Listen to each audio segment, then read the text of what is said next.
Assalamualaikum warahmatullahi wabarakatuh. Selamat datang dan selamat bergabung di Podsolik, Podcast of Soil Knowledge and Science, Departemen Ilmu Tanah dan Sumber Daya Lahan, Fakultas Pertanian IPB University. Halo Soiler, apa kabar kalian semua? Kembali lagi bersama saya, Fitri Damayanti, Soiler 55, di Podsolik episode keempat. Podsolik episode keempat ini akan membahas mengenai sifat fisik dan sifat morfologi tanah loh Soiler. Nah, ini masih lanjutan dari mata kuliah tanah dalam Nexus Pertanian Lingkungan.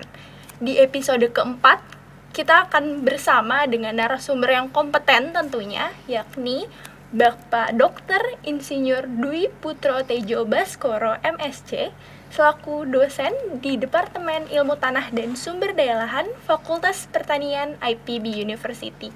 Halo Pak Tejo, apa kabar? Alhamdulillah baik-baik saja. Alhamdulillah, udah lama banget nih Pak kita nggak ketemu secara langsung ya Pak. Gimana Pak selama pandemi ini? Ya, memang selama pandemi saya banyak berdiam di rumah sesuai dengan anjuran, mengikuti protokol yang ketat.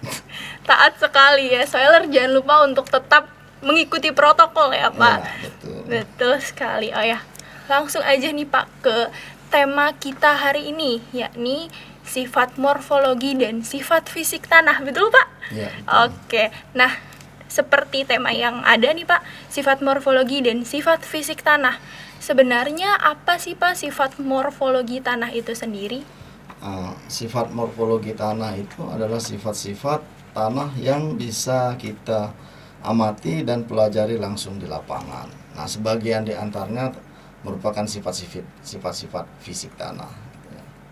Nah, pada saat kita mengamati tanah di lapangan secara lengkap, misalnya dengan membuat profil, ya, nah itu kalau kita amati profil, itu akan pertama yang akan kita lihat tentu bahwa profil tanah itu terdiri dari lapisan-lapisan yang baik untuk tanah yang berbeda, mungkin tebalnya lapisan dan jumlah lapisan itu bisa berbeda-beda.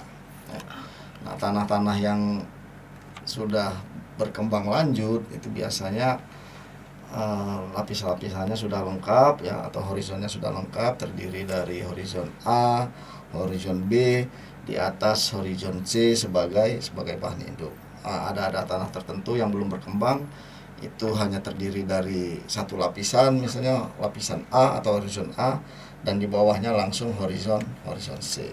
Oke, kalau begitu sifat morfologi itu seperti profil picture orang nggak sih Pak? Iya. Iya, bisa diamati secara langsung seperti itu ya Pak. Oke, nah kalau kita tahu profil picture orang pasti kan ada dalamnya nih Pak. Dan selain sifat morfologi tanah, dari profil itu kita bisa mengamati apa lagi nih Pak? Ya, sebenarnya juga masih merupakan sifat morfologi yang selain lapisan per lapisan, ya tentu tiap lapisan itu yang sifat morfologi yang pertama kita lihat ya, langsung adalah warna tanah.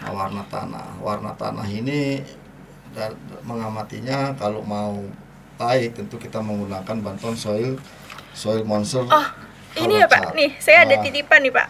Ini bukan, ini boleh Pak coba dipertunjukkan, sepertinya Soiler juga penasaran. Nah, sebenarnya kalau kita ingin mengamati ini ya, nah, ini tentu ada syarat, tidak boleh kena matahari langsung, juga ada syarat jam ya untuk mendapatkan warna tanah yang betul ya. Mungkin kita disarankan ya hindari mengamati sebelum jam 8 ya, dan setelah jam 4 ya. Boleh dilihatin Pak ke kamera biar Soiler bisa lihat. Itu ya. Nah, ini dia. Ya, kemudian tanah itu kita letakkan di belakangnya. Kemudian kita tinggal matching ya, matching mana kita pilih warna tanah yang cocok. Nah, setelah kita pilih yang paling sesuai, ya tinggal kita lihat di sini ada hue, ada chroma, ada value. Ya, tinggal ini kan ada lembar-lembar. Nah, lembar-lembar yang beda ini menunjukkan hue yang berbeda. Ya, kemudian ada vertikal, ini value, dan horizontal ya. Setelah kita tetapkan ada di hue yang mana, maka value-nya itu vertikal. Misalnya yang ini misalnya dia berarti ini 2,5 YR, 5 per, misalnya di sini 5/6 ya. Jadi Kira-kira coba, Pak. mengamatinya mah mudah, tinggal matching saja. Oke nih, sailor yang penasaran mungkin ya. Jadi tinggal di matchingin saja gitu. Kalau kalian punya tanah ditaruh di belakangnya seperti itu ya, Pak. Ya. Oke, semoga cukup jelas penjelasan dari Moonsol ini. Kalau saya sih sudah paham ya, Pak. Sepertinya sailor juga mengerti gitu ya, Pak. Oke, lanjut nih, Pak. Terkait tadi ada warnanya kan berbeda-beda ya, Pak. Apa pengaruhnya? Apa ada pengaruhnya terhadap sifat-sifatnya? Sifat-sifat tanah yang lain. Mengapa tanah itu warnanya bisa beda-beda, Pak? Ya, warna tanah ini biasanya terkait ya dengan kandungan bahan organik tanah. Misalnya ke tanah-tanah yang mengandung bahan organik tinggi biasanya itu cenderung lebih gelap dibandingkan tanah-tanah yang mengandung bahan organik lebih rendah. Itu yang pertama. Yang kedua, tanah-tanah kalau warna tanah itu abu-abu misalnya, itu penciri tanah tersebut kena pengaruh air yang kuat, artinya tanah tersebut berdrainase buruk. Sedangkan tanah-tanah yang berwarna terang, kemerahan, kekuningan atau coklat dan bersih ya, itu berarti tanah-tanah tersebut berdrainase baik ya.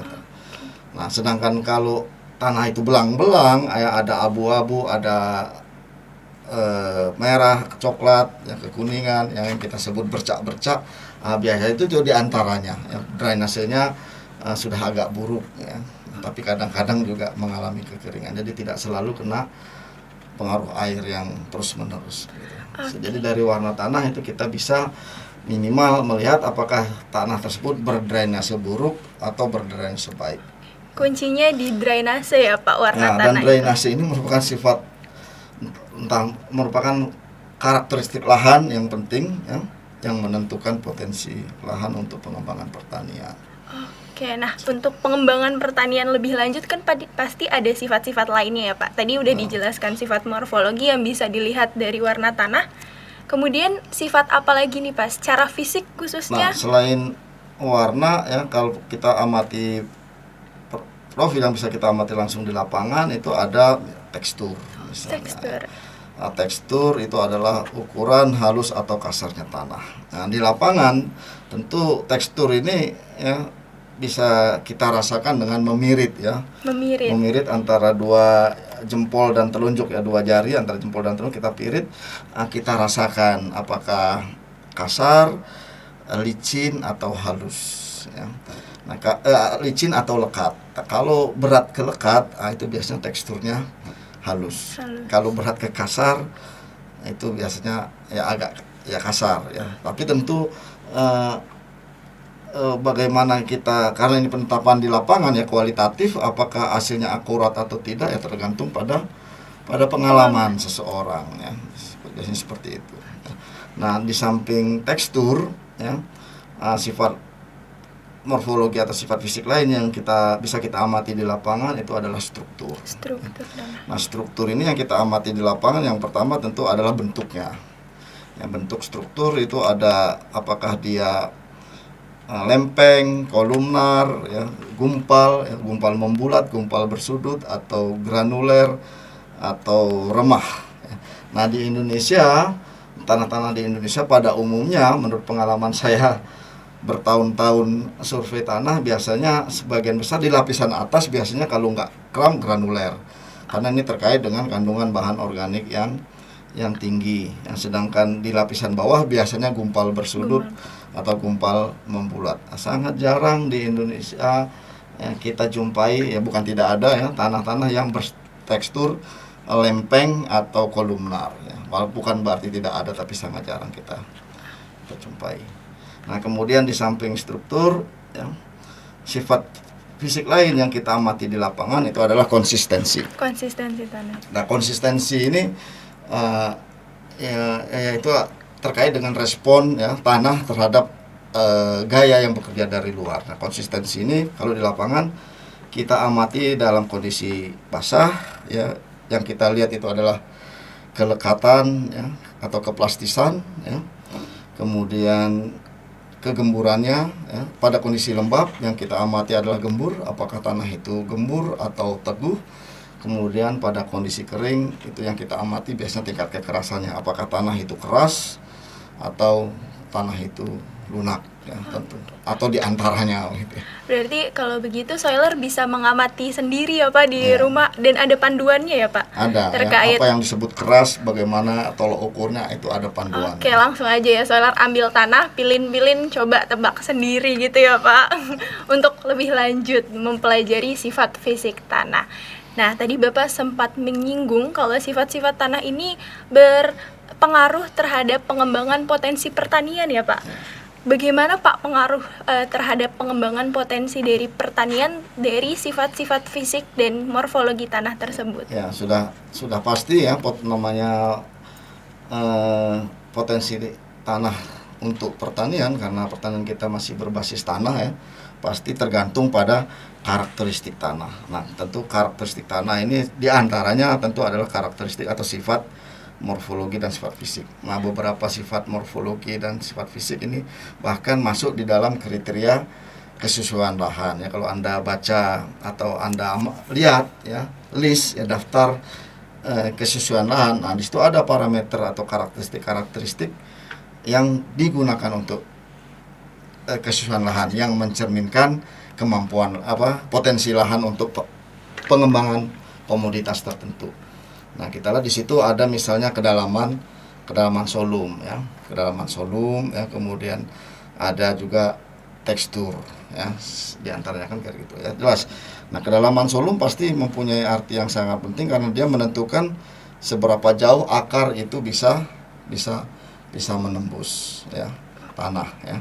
Nah, berapa jauh akar bisa menembus tanah itu didefinisikan sebagai kedalaman efektif ya. Dalam banyak kasus kedalaman solum itu sama dengan kedalaman efektif, tetapi dalam beberapa kasus itu tidak selalu sama ya, tidak selalu sama karena ada tanah-tanah yang walaupun solumnya mungkin termasuk dalam, tetapi karena ada lapisan yang termasuk horizon tetapi tidak bisa ditembus akar sehingga kedalaman efeknya dangkal ya. Yang bisa kita kenal misalnya ada yang namanya spodic horizon ya, horizon spodic, itu sangat sukar ditembus, sehingga walaupun sebagai solum dia dalam ya, karena spodik itu termasuk bagian dari horizon tanah, tetapi potensinya rendah karena kedalaman efektifnya itu dangkal, itu misalnya ya. Nah, makin dalam tentu makin ya, kalau akar bisa bergerak makin dalam artinya luas tanah ya, volume tanah yang bisa dieksploitasi oleh akar untuk mengambil air, untuk mengambil hara itu menjadi lebih besar ya. Artinya ya, saya kira itu. Kemudian makin dalam akar juga artinya kemampuan tanah tersebut sebagai jangkar tanah juga jangkar tanaman juga semakin kuat ya.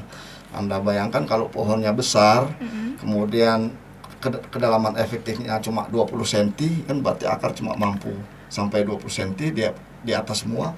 Kalau pohonnya besar mungkin roboh, berarti ya, kemampuan jangkarnya rendah. Betul. Tanaman bisa roboh ya, saya kira seperti itu. Nah, sedangkan untuk tekstur ya, tekstur itu merupakan sifat dasar tanah. Hampir semua sifat tanah itu dipengaruhi oleh tekstur ya. Nah, tekstur ini mencerminkan ukuran kasar dan halusnya tanah. Secara umum ya, tekstur itu mempengaruhi kemampuan menyediakan air, kemampuan menyediakan udara, kemampuan menyediakan hara dan sebagainya. Nah, secara umum makin tinggi, makin halus tanah ya, makin halus tanah, makin banyak partikel-partikel yang berukuran halus yang kita sebut clay, maka makin tinggi kemampuan tadi, kemampuan menyediakan air, kemampuan mengikat air, kemampuan ya menyediakan hara dan sebagainya. Oke, boleh saya tanya Pak? Tetapi sebentar. Oke, tetapi ya, karena udara dan air itu tidak bisa menempati ruang yang sama, mereka harus saling tukar. Maka kalau terlalu kuat menahan air, berarti kemampuan tukar udaranya berkurang. Oleh karena itu, tanah yang baik secara tekstur biasanya yang bertekstur medium, karena kemampuan mengikat airnya cukup, tetapi kemampuan tukar udaranya juga sudah cukup.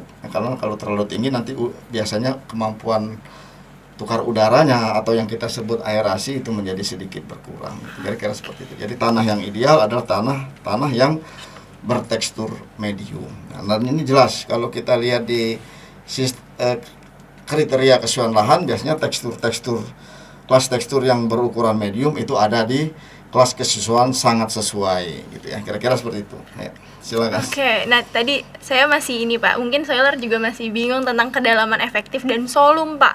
Boleh mungkin didefinisikan terlebih dahulu Pak, solum tuh apa sih Pak? Ya, solum itu ya kedalaman tanah sampai batas bahan induk. Ya, karena tadi sudah dijelaskan tanah itu terdiri dari lapisan A, B, C atau AC. Ya, maka kalau AC saja berarti ketebalan lapisan A-nya itulah adalah solum. Nah, kalau ABC ya ketebalan lapisan A dan B dijumlahkan itulah kedalaman solum. Sedangkan kedalaman efektif adalah kedalaman sampai mana akar itu bisa menembus. Nah, tidak selalu identik. Ya, walaupun dalam banyak kasus bisa dianggap sama. Gitu. Nah, ini bisa lebih jelas Pak. Oke, tadi Bapak sudah menjelaskan mengenai tekstur ya Pak, baru tekstur aja. Mungkin tadi masih ada konsistensi dan sifat fisik yang lainnya. Silahkan Pak, kalau ada pengaruhnya dengan pengembangan potensi pertanian gitu Pak. Nah, kalau yang kemudian sifat fisik lain yang bisa kita amati di lapangan dan mungkin cukup berperanan menentukan potensi lahan untuk pertanian, yaitu adalah struktur ya. Nah, kita tahu tadi struktur itu ada yang remah, granuler, kemudian ada yang gumpal ya, gumpal besu, dan ada yang platy dan sebagainya. Nah, ini biasanya tentu struktur yang baik itu adalah struktur yang mampu ya, menciptakan ya, kondisi keruangan yang baik ya, yang menyebabkan air dan udara itu ada dalam kondisi berimbang ya. Karena kita tahu tadi udara dan air itu kan di dalam tanah menempati ruang pori tanah. Ya, ruang pori tanah itu ada di antara partikel-partikel tanah. Nah, bagaimana partikel-partikel tanah menyusun, itulah struktur tanah. Jadi struktur tanah itu menentukan bagaimana kondisi pori tanah. Nah, kondisi pori tanah menentukan perimbangan air dan udara. Nah, secara umum tanah yang baik adalah tanah yang berstruktur remah dan granuler ya, karena dan ini terkait dengan kadar bahan organik. Lagi-lagi bahan organik ya Pak. Oke, mungkin ada lagi Pak terkait sifat fisik yang ingin Bapak jelaskan ke soiler berkaitan dengan tema kita pada hari ini. Nah, ya mungkin yang satu lagi sifat fisik yang mungkin perlu saya jelaskan itu adalah mengenai konsistensi. Nah, konsistensi ini biasanya nanti terkait dengan sifat olah tanah ya. Jadi tanah-tanah dengan konsistensi gembur pada saat lembab misalnya tentu pengolahannya itu mudah ya, kan gitu ya. Sedangkan yang konsistensi teguh ya itu biasanya pengolahannya itu sukar ya. Dan ini biasanya terkait dengan struktur dan tekstur ya. Jadi konsistensi itu sebenarnya manifestasi dari struktur dan tekstur ya. Nah, tanah-tanah yang bertekstur halus dominan clay itu biasanya mempunyai konsistensi yang teguh pada saat lembab ya, kemudian lekat pada saat basah, sehingga sifat olahnya menjadi berat kalau diolah. Nah, sifat olah ini secara kuantitatif itu bisa ditetapkan di laboratorium dengan matang berapa kadar air yang ideal ya bagi tanah tersebut untuk bisa diolah. Tapi itu kuantitatif ya, itu hanya bisa ditetapkan di laboratorium. Oke, mungkin ada lagi Pak yang Bapak ingin bagikan kepada soiler terkait sifat fisik tanah? Ya, sementara kalau secara umum ya nanti kalau lebih detail mungkin nanti akan Iya betul, akan ada episode Podsolik berikutnya nih Pak. Oke, terakhir Pak, apa harapan Bapak terkait pengembangan pertanian dan mungkin untuk sobat soiler yang ada di rumah?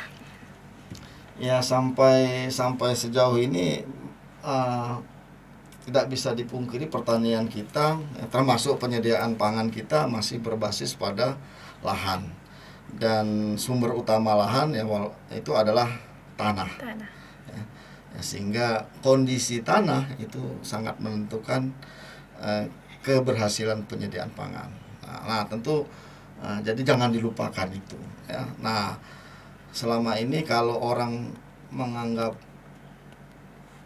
remeh pertanian, itu harus kita coba tangkis dengan menggaungkan bahwa pertanian itu sebenarnya yang paling penting di dunia ini. Karena apa? Karena tadi harus kita gaungkan slogan no farm, no food, no life. Oke, terima kasih. Oke, terima kasih Pak Tejo atas penjelasannya. Begitu menarik nih ternyata terkait sifat morfologi, sifat fisik, sampai pengaruhnya terhadap kehidupan ya Pak. Terima kasih Pak Tejo atas waktunya. Semoga soiler semua bisa lebih memahami terkait sifat morfologi dan sifat fisik tanah. Ayo dibuka lagi apa itu konsistensi, tekstur, struktur, dan lain sebagainya. Boleh diputar-putar lagi Potsolik episode ini dan episode-episode sebelumnya. Terima kasih sekali lagi Bapak. Untuk soiler semua jangan lupa untuk tetap memahami dan menunggu ya Potsolik episode berikutnya. Terima kasih kami sampaikan kepada seluruh audiens yang telah menonton Potsolik episode keempat ini. Demikian yang dapat kami sampaikan. Semoga apa yang disajikan bisa menjadikan Potsolik ini bermanfaat begitu ya Pak. Wabillahi taufiq wal hidayah. Wassalamualaikum warahmatullahi wabarakatuh. Ilmu tanah kuat, pertanian hebat, lingkungan bersahabat, Indonesia bermartabat. Viva Soil Pak. Viva Soil. Viva Soil.